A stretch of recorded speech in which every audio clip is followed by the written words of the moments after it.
This video is cytoskeleton, microtubules, motor proteins.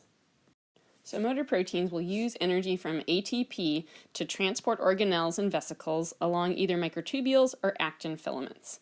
We're going to focus on the ones that transport using microtubules, and there's two classes of these motor proteins. One of them is kinesins, which will move cargo towards the plus end of the microtubule, and the other is dyneins, which will move cargo towards the minus end of the microtubule. And you can tell from their names, with kinesin sounding kind of like kinetic and dynein sounding like dynamic, that there's some very dynamic processes going on, and that's one of our big take-home messages for this section of the course. You do need to know which one is which for which direction that they move cargo. Know that each type of motor protein that will transport a certain type of cargo, and it will transport along a certain type of filament, and each motor protein typically just operates in one direction.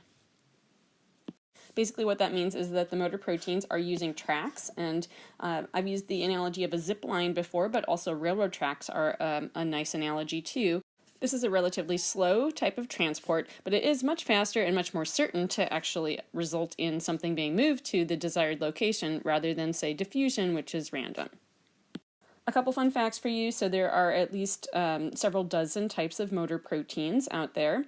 And for motor proteins within neurons to go from, say, our spinal cord down to our feet, it's estimated that it would take days, if not maybe over a week, to move something across the length of that very long axon. It's kind of a plodding sort of movement. And from the inner life of the cell, which you know I love, here's a motor protein that is dragging a vesicle one step at a time along a microtubule.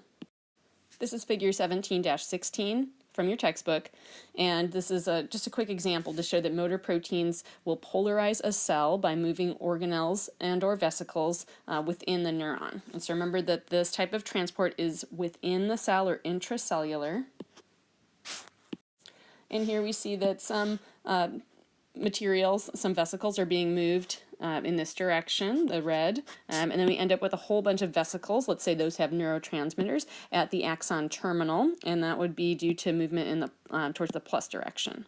And then other things like, let's say that there's some kind of broken down old Golgi or other ER, some other sort of organelle, those would be moved back towards the nucleus for recycling.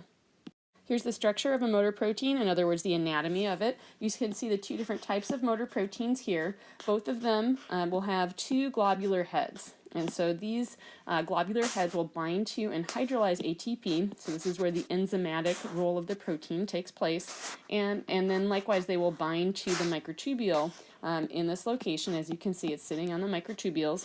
And they do this in a stereospecific way. What that means is that they only will bind in a certain orientation, and then that's going to determine the transport direction for that given motor protein. And remember that kinesin moves towards the plus end, whereas dynein moves towards the minus end. The globular heads, those are a homodimer. As you can see, there's two of the same subunit here.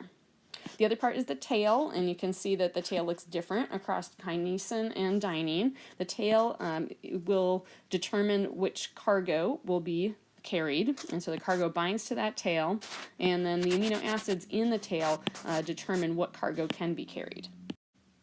And this is figure 17-18 from your textbook.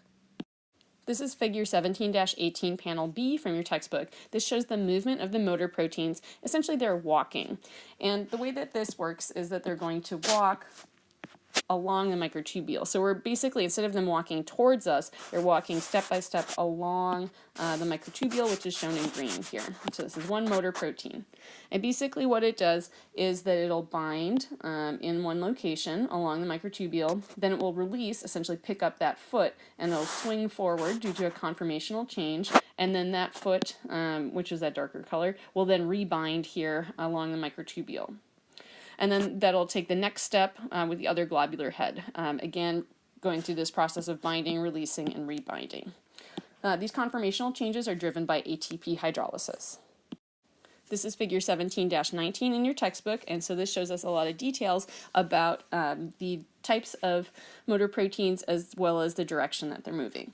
And so I came up with a little way to remember this. So basically dyneins, they are going to move towards the minus end. And I started thinking about how this figure is set up, how they've got the kinesins kind of walking along on the top side of a microtubule, the dyneins walking along the bottom side. And if you're a fan of Stranger Things, you might consider this the upside down for where the dyneins are. And if you're a big fan of Stranger Things, you might then start to think about things like demogorgons or upside down with the D, or maybe even death. And so basically all those things start with D, like dyneins, and then maybe would be considered negative, which is a minus end. But that's just kind of for fun. They don't really walk on the opposite sides of the microtubules, but that's the way that that's shown in this figure. And it might help you to remember it. And then the kinesins go in the opposite direction. Notice that, again, we see the globular heads for each of these, and we see that there is this tail portion. The tail can bind to some different sorts of cargo and move it along the line. And then we can see that the cargo is different, which the dyneins are carrying, and that they also have some differences in their shape for the globular heads and for the tail. Finally, there's a cool video I wanted to point out from the textbook website. That's movie 17.5 and shows organelles moving in vitro along microtubules using motor proteins.